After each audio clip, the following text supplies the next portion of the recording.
Before we get into the big debate tonight, let me take you through some of the highlights of the day. Prime Minister Narendra Modi chaired a high-level meeting today to review the preparedness of India's Gaganyaan mission. He also outlined the future of India's space exploration endeavours. The Prime Minister directed that India should now aim for new and ambitious goals, including setting up the Indian space station by 2035 and sending the first Indian to space by 2040. Prime Minister Modi inaugurated the third edition of the Global Maritime India Summit in Mumbai today via video conferencing. The summit will discuss and deliberate key issues as far as maritime sector is concerned. Prime Minister Modi also launched maritime projects worth 23,000 crore rupees that are aligned with the Amrit Kal vision of this government 2047. He also laid out the vision for the blue economy. It outlines strategic initiatives aimed at enhancing port facilities, promoting sustainable practices and facilitating international collaboration. The Chhatrapati Sambhajinagar District Administration has issued over 1 lakh golden cards under the Ayushman Bharat health insurance scheme in just the last 10 days.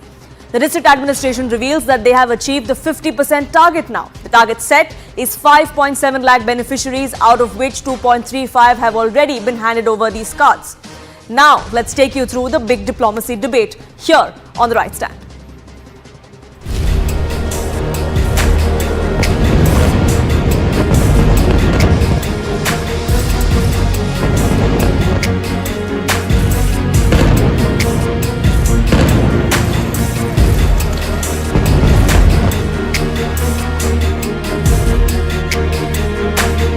Wednesday, President Biden will visit Israel. He's coming here at a critical moment for Israel, for the region, and for the world.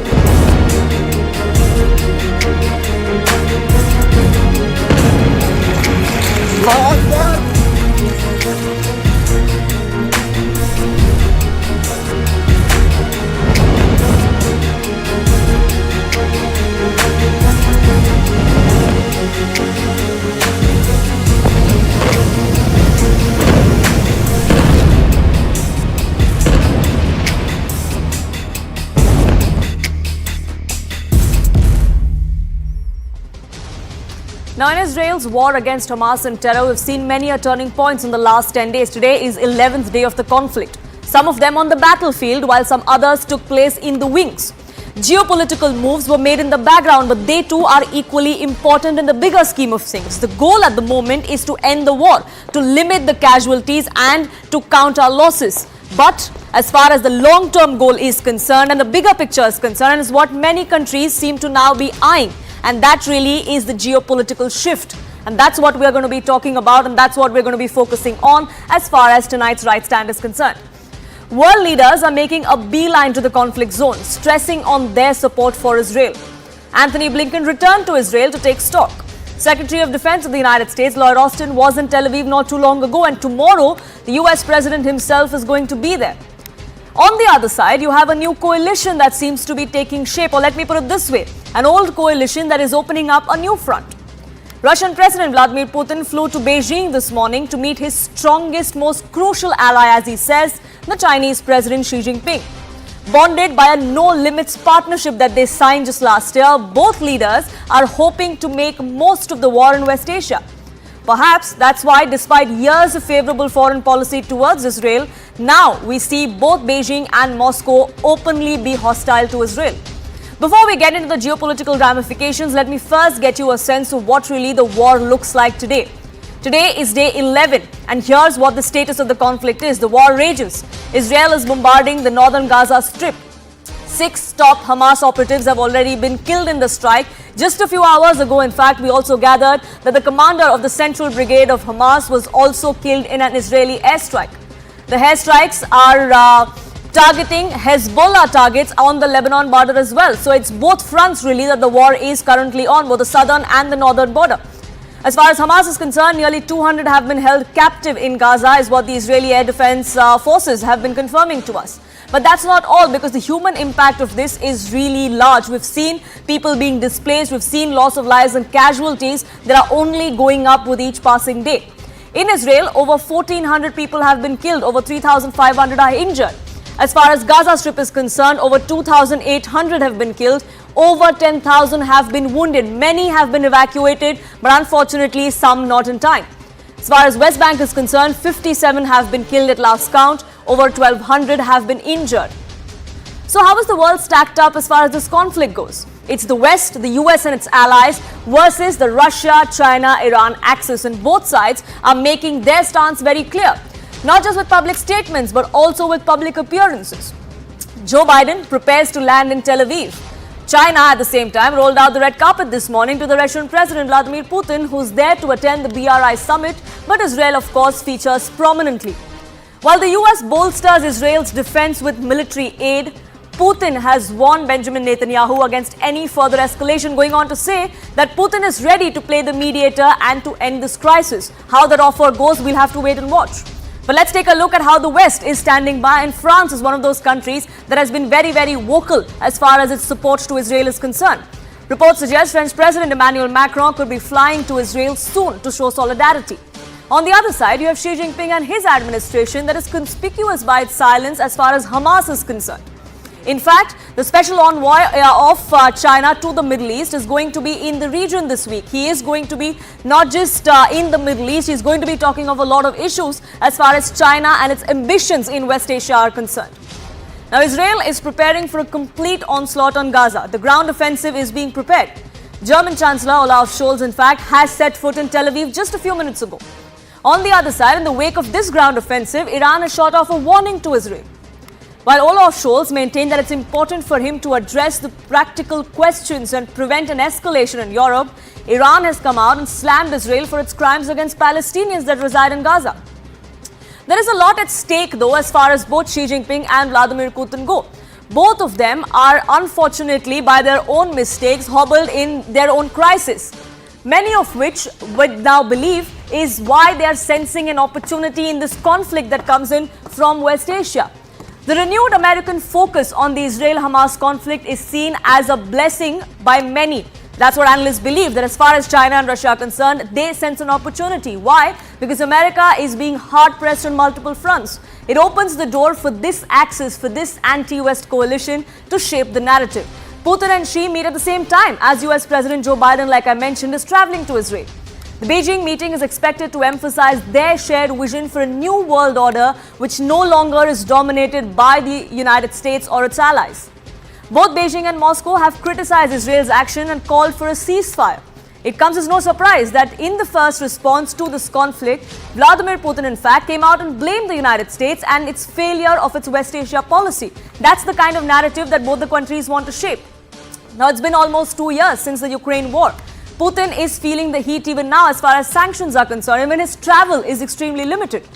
Many believe that Israel-Hamas conflict gives Putin the chance to shift the spotlight away from the Ukraine war.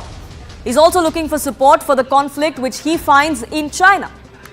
China, meanwhile, needs the Arab world for several reasons. One being the country's dependence on West Asia for its oil. Maintaining friendly ties with the Islamic world entails support to the Palestinians, which is also why we've perhaps seen that shift, or why we haven't heard one word from anyone within the Chinese administration as far as Hamas and its terror is concerned. Analysts also believe that China is trying to offset concerns in the Islamic countries about its treatment of Uyghur Muslims in the Xinjiang province. So this way, while lending support to Palestine and the Palestinians, perhaps Beijing believes that they can try and take the spotlight off the Xinjiang province and the Uyghur Muslims there. Beijing's one big goal is also to extend its influence in the West Asia region because of the Belt and Road Initiative that's at stake, given at a time when the economy in China is feeling the heat. Both China and Russia have their eye on expanding into the Middle East in other capacities as well. As far as BRICS is concerned, as far as the SCO goes, they want to cultivate countries in the region, and what better opportunity is perhaps what both of them believe. The ongoing Israel-Hamas conflict could potentially impact the India-Middle East-Europe Economic Corridor project as well. Let me tell you why. Now, this is a project that was signed just a few months ago during the G20 summit here in India. As far as ports in Israel are concerned, this is what at stake. Those are the 5 ports where this project is expected to be. They are very, very critical for this project, and as far as the conflict continues there, the talk of this is going to be limited. Arab nations backing Gaza and against Israel strikes is also something that India wants to be on its side. How that fits into this entire scheme of things needs to be looked into. It's difficult to build trust between Israel and Arab nations at the moment because many of them have come out and not defended Israel as far as its onslaught against a terror group like Hamas is concerned. Hamas's support from the Iranian side, Iran actually wanting to talk about retribution as far as Palestine goes, that may divide the Middle East as well, and the trade route could unfortunately come in the way of that. That's a worry many are now raising. China, on the other hand, prepares for the Belt and Road Summit in the shadow of this war. Lot is at stake for Beijing as well. Like I said, their economy is on shaky grounds, which is why the Belt and Road Initiative and its progress is extremely important to China. Russia, China, Central Asia, West Asia is one of the routes that the BRI plans that it envisages. If Israel conflict rages and it drags on like we've seen the Russia-Ukraine war, it will impact the BRI project. Middle East nations like Turkey have shown interest in BRI. China also aims to mainstream the Taliban through this project. So there's multiple reasons why it is important for China and Russia to try and keep this narrative up of what we're seeing in the Midwest, what we're seeing in West Asia is all because of United States, its allies and its failed policy. They've used it as per their convenience is an argument many who back China and Russia make. So what are these war games that we're now seeing? One bloc versus another in the shadows of the conflict that plays out on ground. Are these war games being played to try and shift balance? And if yes, will they be successful? That's the big debate tonight. Hello, Moto.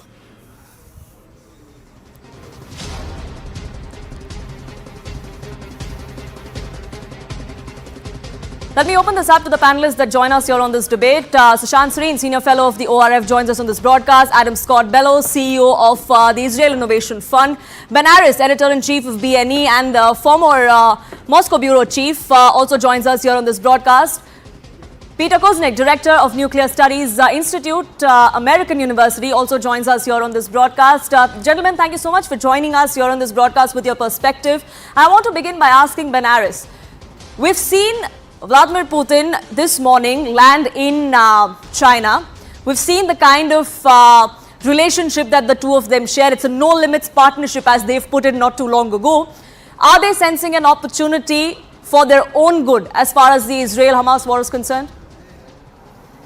I think certainly the war that's broken out in the Middle East around Israel is an opportunity, particularly for Russia, simply because it distracts the world's attention from the fight in Ukraine.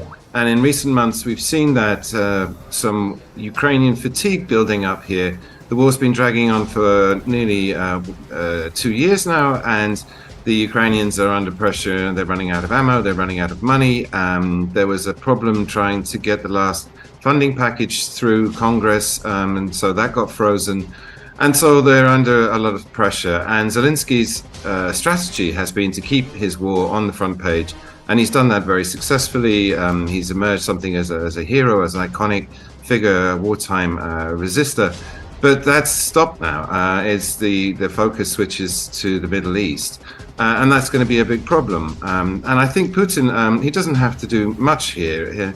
That Lavrov, the foreign minister, has come out immediately to say that there should be a ceasefire. And moreover, they've been saying, like, all the rules that you've been saying that we've been breaking, you know, the Israelis have been breaking, disproportionate force, targeting civilian buildings, lots of civilian casualties. And so all of that's making the West look a bit hypocritical. And Lavrov has been playing for that. And moreover, Russia has been investing into the Middle East heavily in recent years to build up its relations there. And it's in a fairly unique position where it's friends with, you know, Tehran and Syria at the same time, and the Saudis. It's a member of OPEC now, which it hasn't been for a while. And so it's got a lot at stake here. And it's the Arab nations, I think, are looking to it as seeing as a real player in the region, whereas at the same time, the American influence in the Middle East has dwindled to some extent ever since it became an oil exporter itself. Although, of course, it remains heavily invested into Israel. And that's the nub of it, that I think the Russians are going to be playing on that, their relations with the other countries in the region to push through their advantage and to hopefully distract everyone from the war in Ukraine. So if anything substantial comes out of it or not, at least for the optics of it, it definitely bears well as far as Russia is concerned. That's really what Russia seems to be going after. But I want to get in Peter Kuznick as well. And the hypocrisy of the West is something that is being spoken of. That is also something that both Russia and China want to harp about, that this really is US's failure, its policy in West Asia's failure, which is to blame. There's so much blame to go around. I mean, this is collective blame. We've ignored the Palestinian problem for years now. And the conditions that the Palestinians have been living in have been intolerable. And the kind of discrimination, the oppression breeds hatred. And we're seeing the results of that hatred.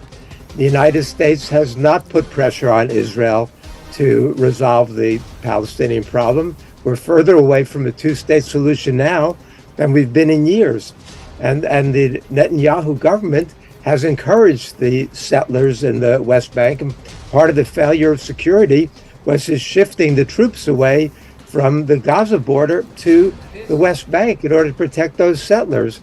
So, and that does not in any way justify Hamas. What Hamas did was barbaric. This cannot be condoned by anybody. And so we were in a very difficult situation where Israel now is poised to carry out an invasion of Gaza that is going to not only discredit Israel even more in the eyes of the world and isolate Israel, it's going to create a humanitarian catastrophe in Gaza. So, I mean, that's not Israel. It's not in Israel's interest to carry this out. And it's going to breed more terrorism in the future. So, but there's not a good solution, and there hasn't been a good solution for a while, but the world has not been focused on this and putting pressure on all sides to come to some agreement that would represent the interests of the Israelis and the Palestinians. Right, but many argue, many analysts also say that it's really the moot point, the issue at hand that was glossed over by the West for far too long, which is why we're in this situation that we're at. And I want to get in Adam Bellos as well on this broadcast. The US's response over the span of the last 10 days has been floppy, has been wishy-washy, is what some would also suggest. Would you agree with that? Yes, on one hand, they are fortifying your defenses. They are giving you that kind of military aid. But on the other hand, we now have Joe Biden also talking about the Palestinian cause and the Palestinian people.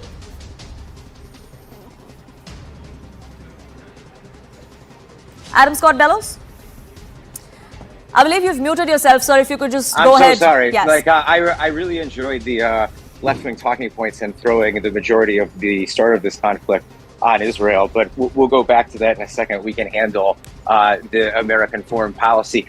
American foreign policy has been wishy-washy since the start of the Obama administration, and the idea of leading from behind and empowering Iran through trying to build them back up economically and bring them back into the world diplomatically. It's no surprise that we see China and Russia coming together. That's an obvious thing. Anybody reading the geopolitical landscape in the last 10 years could see that coming through, especially with China's Silk Road policy and Russia being so embedded in Syria.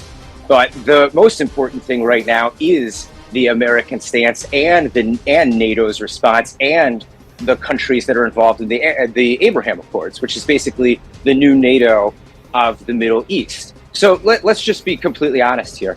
The Americans know that they've messed up. They know they've been wishy-washy. They've been trying to play both sides of the aisle, both diplomatically and strengthening Israel by helping it keep its QME, its qualitative military edge.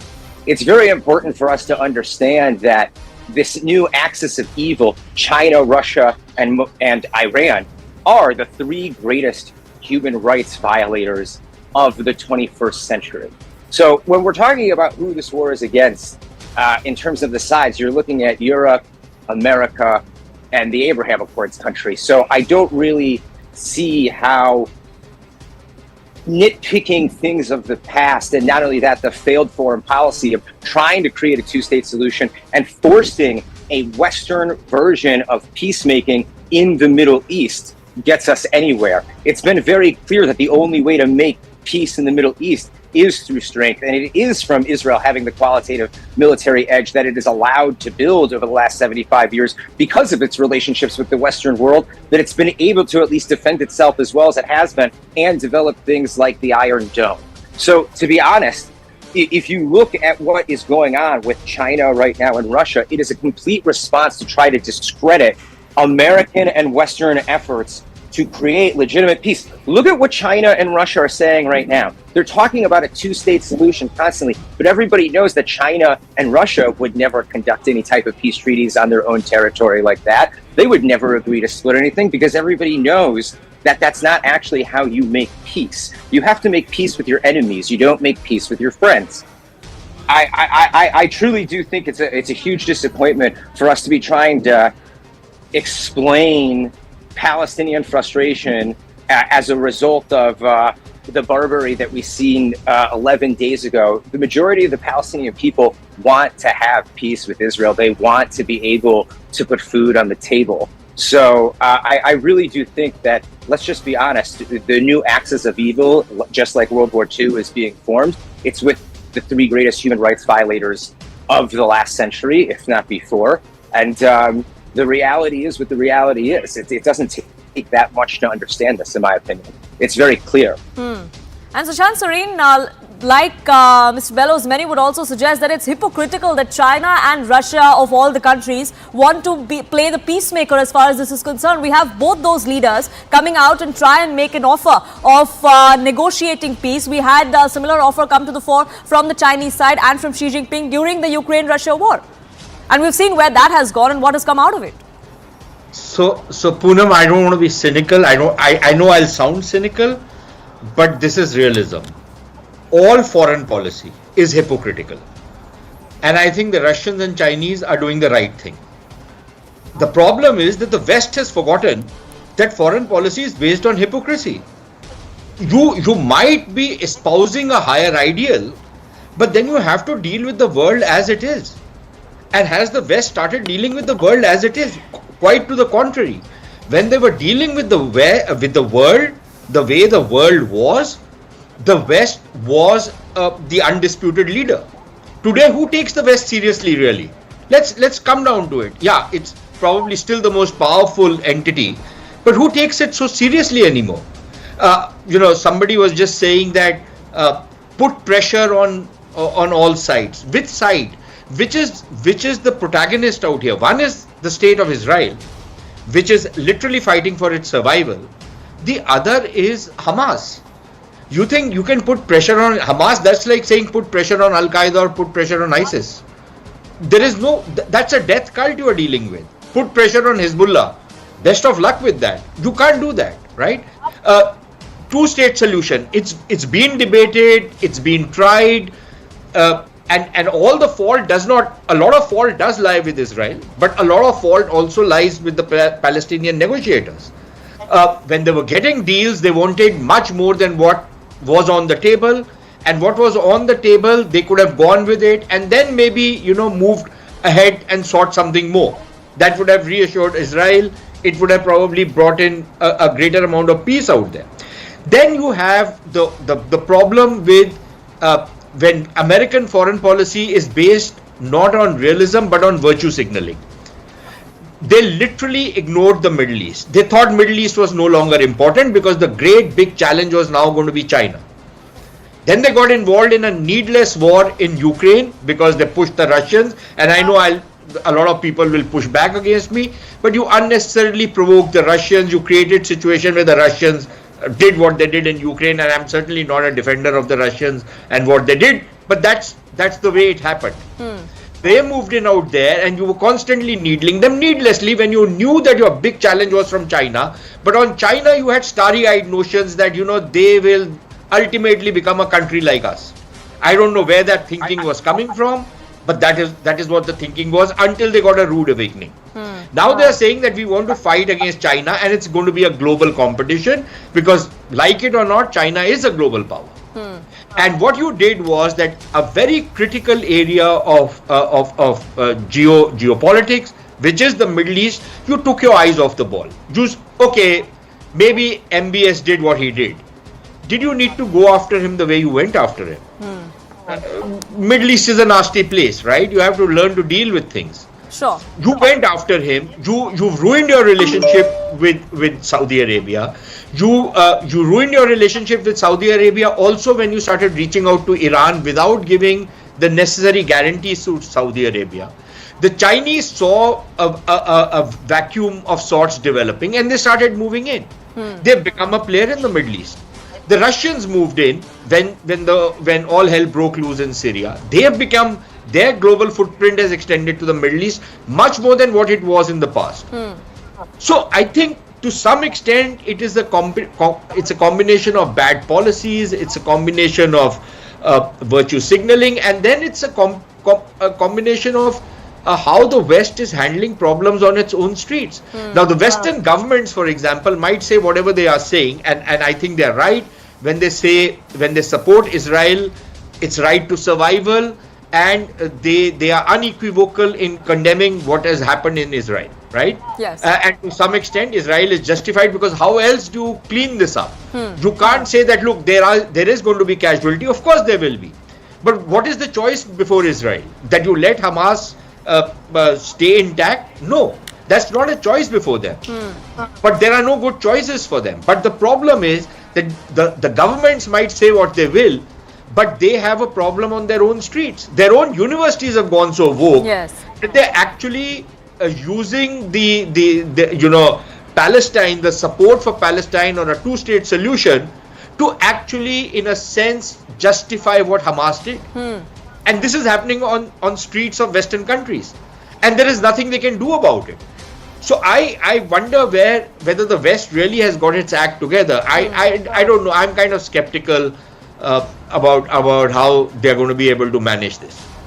And Peter Kuznick, we've Sushant Suri was also pointing out what happened last Saturday, what the kind of terror that was unleashed. It's terror. There are no two ways of looking at it, which is also why we've seen the West come out and say that Israel has the right to defend itself. But then we also had a cautionary tale coming in from Joe Biden a few days ago, saying it would be a big mistake if Israel decides to go ahead and occupy Gaza in the long term.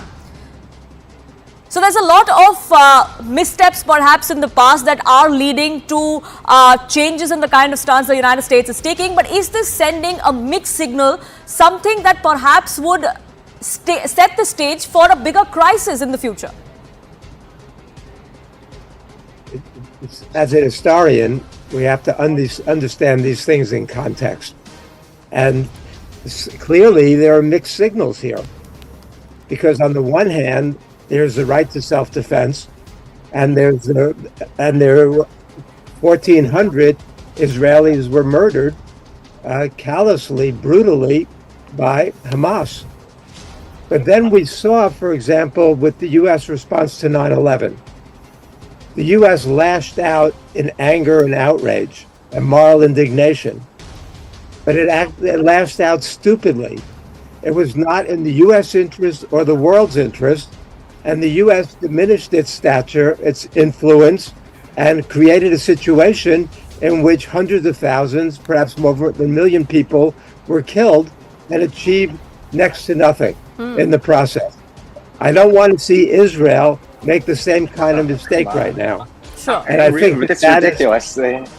You it's ridiculous, but to you it's ridiculous, but to the people in the world it's not ridiculous. You're comparing the response, the Israeli response, to 1,300 people killed in the streets and 40 babies being beheaded on our territory, okay, to the response of 9/11? Are you serious right now? Do you not realize the difference of restraint that we have had compared to that? We're not going and invading two countries. We're literally defending the borders of this country on two different fronts. We're fighting two radical Islamist extremist cells. How is this any different from ISIS? Just explain that to me. I don't even know what there is to defend. It's not. This has nothing to do with Palestinian national resistance. You are creating excuse me. false Wait, excuse narrative. me. Excuse I am me. not I'm sorry. No. I'm sorry. deplore Wait, Hamas. the only reason why we are in this conflict right now is because radical Islam has embedded itself into the Palestinian national resistance movement for almost 100 years. And every time it expresses itself in violence, it has set the Palestinian people back. It has nothing to do with the conditions. It started way before 1948. It started way before the occupation. This has been something that has been nurtured and grown by the world. Okay, and by supporting things like UNRWA that have been teaching and radicalizing generations of Palestinians, of young Palestinians. It is absolutely ridiculous to ever make that type of comparison. And now, excuse me, I'm not done. I'm sorry. I'm sorry. I'm not done. Okay, it is absolutely ridiculous to make that comparison. And not only that, okay, the idea that we are not doing right now, that the Israeli army is not doing every single thing they can to prevent a humanitarian crisis in Gaza right now, considering that they have asked over 1 million people to relocate or leave, and Egypt has closed their side of the border, not letting them into Sinai. In addition to that, we know for a fact from intelligence reports that Hamas is preventing a majority of the civilians from leaving. Do not ever equate human value or human rights to the way that we treat life versus the way that Hamas or any other radical Islamic terror cell has ever shown to treat human life. It is absolutely ridiculous. It is completely absurd, and it is totally immoral. You could say that I apologize, but I can't believe that you would even begin to start this type of comparison into how our government is going, our army, our country right now is going to be diminished in the world if we send a ground invasion. We don't want to send a ground invasion. We don't want to endanger the lives of Israeli troops. We do not want that at all. We want to be able to aerial bombard Gaza and have as many civilians leave the Gaza Strip as possible. So it is absolutely ridiculous to create some type of moral equivalence even to begin with, or as if the IDF has not completely acted with restraint, given Israel's capabilities and the fact that we have not leveled the Gaza Strip once since 2005, since the very first rocket was fired. I'm sorry. But we operate very differently in the Middle East compared to the United States of America. We've been trying to tell the United States of America how to act. There's a reason why Netanyahu had to come to Congress and give that speech to tell people not to go into the Iranian nuclear deal, to the JCPOA. It's what gave birth to the Abraham Accords. It was what was being put in place to prevent exactly what we are in now. And would these mistakes be repeated? That's really what the big argument is. Are we now seeing one bloc versus the other, and in a bid to outdo the other or espousing the dream to do that, are we pushing both Israel and everybody else around them, the Middle East, into that kind of vacuum that has created this crisis in the first place? But Peter Kuznick, you were making a point. Go ahead. I have two other panelists waiting as well. Quick 30-second rebuttal, sir. Adam and I see the world very, very differently.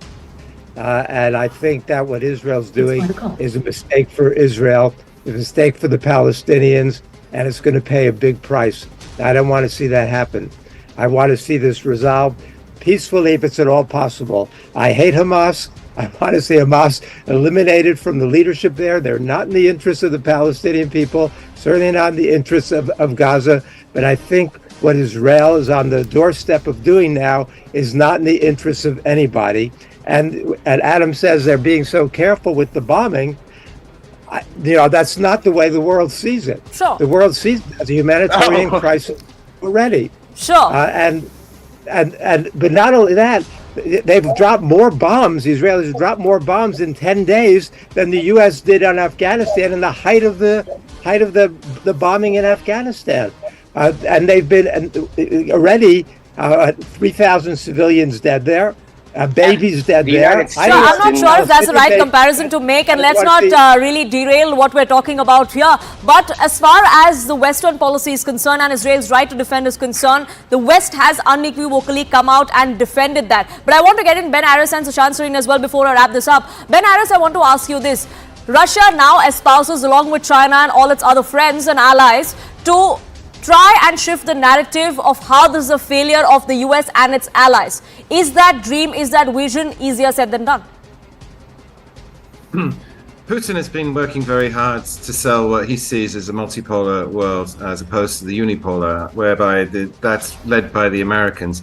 And I think in this year, in the last rounds of the BRIC expansion and then the G20, we've seen that a lot of people in the global south, while they don't necessarily subscribe to Putin's view of a conflict, they do feel that they're the underdogs and they want to step up and have their voice said. India did a very good job at the G20, bringing in the Africans, and the amount of support that Russia has found in Africa and the Middle East as well has been remarkable. And so we're seeing here, I think, more of the same, in so much as Putin and Xi Jinping are sort of kept out of this, but they're trying to be seen as peacemakers. But they're playing not just the West here, they're playing to the global South, to be seen as like the sensible people that you can go to when you have a problem like this. And so in that sense, they'll get a lot of capital out of this amongst the audience that they're playing to, the global South. Sure. So, Shashank Sareen, then should India be wary of these two blocs that are forming and the kind of geopolitical changes that we're seeing, or at least that these parties are attempting to see? Of course, we need to be very wary, and I think we are also going to get caught in between both these blocs because our interests lie with the West, but we also have interests with Russia, for example. Not, I wouldn't say so much with the Chinese. We have more of a threat with the Chinese, but certainly with Russia. And it's certainly not in India's interest to see the Russia-China axis become stronger. In fact, that is one of the reasons why we want to keep up with Russia, because it creates a problem in our region. But I think, Poonam, it's very important to push back a little bit against what Professor Kuznick was saying. Look, the strategic myopia of the West is astounding. Right? They suddenly declared that the war on terror is over, as though terrorism was a thing of the past, and that now the war is only going to be with China and, the big wars. Of course, the big contestation is going to be there. That is certainly a case. But that does not mean that these smaller theaters are all gone. That all these bad guys running around with guns in the entire sub-Saharan Africa or in the Middle East or even in South Asia have suddenly disappeared and suddenly become nice guys who do nothing but read religious texts. That's not the case. Yeah. These are cold-blooded killers. But when the United States went into Afghanistan, that was the right thing to do. Whether they dropped as much, bombs or not, that's not important, because there was nothing in Afghanistan to really bomb, right? They didn't have tunnels and they didn't have all sorts of other contraptions which the Hamas has built in Gaza. But the Americans did the right thing by going into Afghanistan. Where they messed up big time was to go into Iraq after having gone into Afghanistan. They should have cleaned up Afghanistan. There was no resistance. The intervention was popular. The entire world was out there. And then suddenly this madness took the Americans over and they decided that they're going to go into Iraq. And they lost sight of the ball, and then they prosecuted the war wrong. Their allies were their biggest enemies, Pakistan. Yes. They depended on these goddamn Pakistanis, and they thought they'll win the war by talking to the Pakistanis. I mean, that's like saying that, okay, fine, let me make an alliance with Iran to get rid of Hezbollah. Good luck with that. That's not going to happen, right? So it's this kind of strategic myopia. And what I always say about the West, that their scholarship is great, but they have learned nothing. I really hope that it's not the people of Israel, it's not the people of the region that become collateral damage or casualties of these two blocs trying to outdo each other and with these geopolitical maneuvers. But I have to leave it at